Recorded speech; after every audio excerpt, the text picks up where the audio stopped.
Hello, hi. வணக்கம். எப்படி இருக்கீங்க? நல்லா இருக்கேன். நீங்க எப்படி இருக்கீங்க? நல்லா இருக்குங்க. ஸோ பூமித்ராவுக்கு வந்திருக்கீங்க. என்னெல்லாம் பார்த்தீங்க? என்ன பிடிச்சிருக்கு? நீங்கள் வந்து பிளான்ட்ஸு ஃப்ளவர் எனக்கு எல்லாம் பிடிச்சிருக்கு. ஃபுட்டு கூட எல்லாம் பிடிச்சிருக்கு. ப்ளஸ் உள்ளேயும் நிறைய பிளான்ட்ஸ் இருக்குது, அதுவும் எனக்கு ரொம்ப பிடிச்சிருக்கு. ப்ளஸ் லைட்ஸும் அழகாக இருந்துச்சு.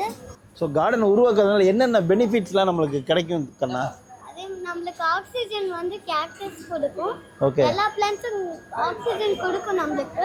ஓகே.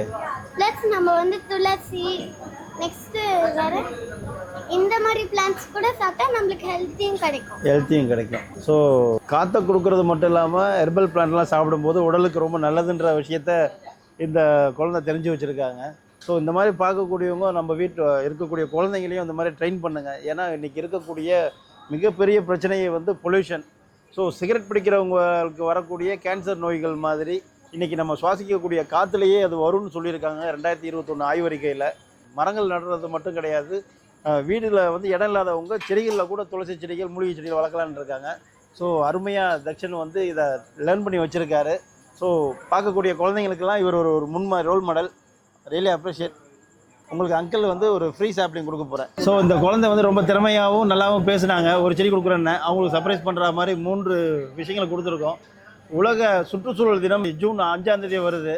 அதில் இந்த ஆண்டுக்கான முதல் மரக்கன்றை வந்து வாங்கியிருக்கவர் இவர் தான். ஸோ அவருக்கு நாங்கள் தேங்க்ஸ் சொல்லிக்கிறோம்.